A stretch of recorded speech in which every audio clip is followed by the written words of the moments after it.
receive something positively. I think once you have familiar realizing who you really are, your meditation grows, getting familiar, then you have more patience. You can easy to deal with your anger or any other negative emotions. You were saying in your lecture this afternoon that you can use those negativities as your friend, meaning you can use them on the path to gain Buddhahood or gain enlightenment. Can you explain that a little bit?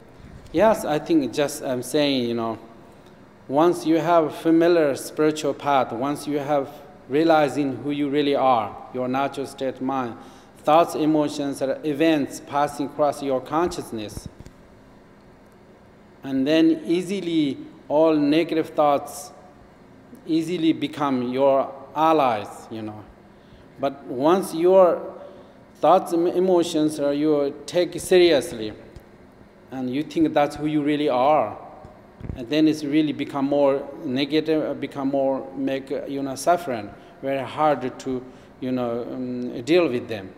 Therefore, the most important is how to deal with negative thoughts, emotions, are realizing your true nature and also meditating. That's, I think, very important to everybody.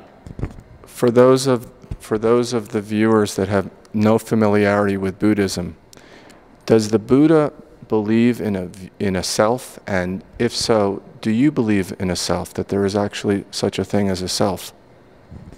Self is, I think, it's not a belief or not. Self is just only perception. And, perceive people, every individual being has their own ways to perceive themselves, others different way.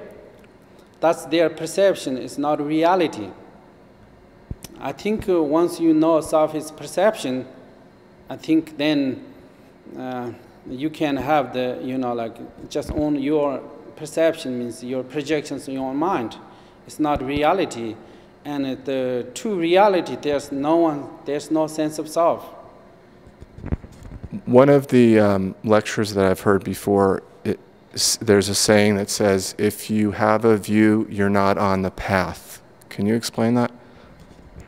I don't know what that means, actually. Okay. Fair enough. Fair enough. What would you like to tell the viewers around the world about what you're doing and how you're doing it? What I'm doing is I'm just teaching, for people here and in other parts in the United States, and also I'm teaching, them happiness, inner peace, enlightenment, bring your life, how to bring enlightenment to your life, how do you can access unconditional happiness, how do you, connect with yourself through meditation and realization, how do you connect other beings through love and compassion. This only I teach, therefore, once you know how to connect with yourself, not connecting yourself with the negative thoughts, emotions, or belief systems, but connect with your true consciousness through meditation.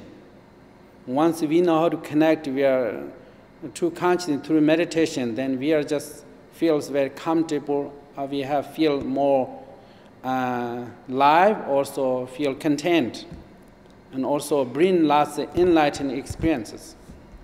That's, I'm talking about that as, through realization, meditation, connect ourselves, and through love and compassion, connect other rest of the being. At that brings happiness, inner peace, people's life, solve, any problems in this world. That's what I'm teaching here. Why are so many people lonely? So many people lonely because they don't know how to connect themselves. They don't know how to connect other people through love and compassion. They have more love and compassion, appreciation, gratitude, and also they have more connect, and it's just not mentally and emotionally. They are the positive emotions, love and compassion, joy, rejoice and partiality, gratitude and appreciation, have respect. And your mind exists like that. There are many positive feelings. You don't feel loneliness. You'll feel connect. A disconnect comes from you don't have any positive feelings. Everything's negative thoughts, emotions, then feels empty for your mind. Feels you empty into your inside mind. You feel loneliness. There's a big identity. This is me.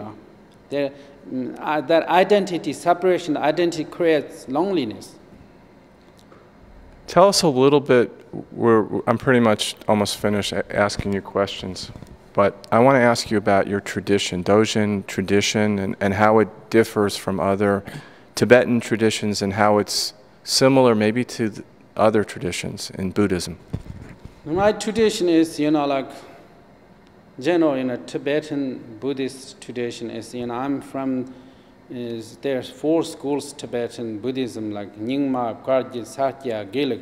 I'm the, Nyingma tradition. We are just practice called Vajrayana and called Buddhism, especially Dzogchen.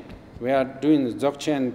We do the most, and they call Dzogchen practice. They call it 3 yogas, Maha, Ani, Ati yogas. They call Ati yoga, it's called Dzogchen. That's we do most practice.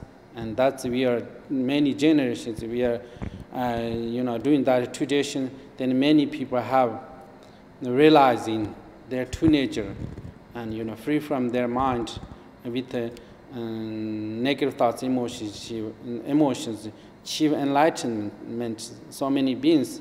And, until now, we follow that kind of tradition. It's considered the old tradition. Very ancient, old Tibetan tradition, yes. Thank you very much for granting me this interview. Would you like to share any other information with the YouTube world? Oh, that's it. I want to, I want to just this message to gaining people, happiness, inner peace through meditation. But happiness is, just it's a natural state of mind. Your state of mind is, happiness, because thoughts, emotions they're obscure. When negative thoughts, emotions are not there, then you are naturally happy. That's the true state of mind. Then when you meditate, it means you're going to enter that state.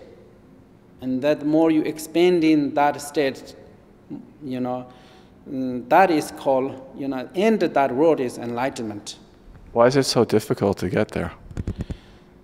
Because people are completely caught up thoughts, emotions. And people, how to get that state. That's it. Once they just remain in few minutes, just be, stand in a cushion or chair, remain in few minutes silence. Then they have the first glimpse. And then that leads you to how to get your natural state of mind, gradually. Thank you very much. You led an excellent class today. I really appreciate it. Thank you very much.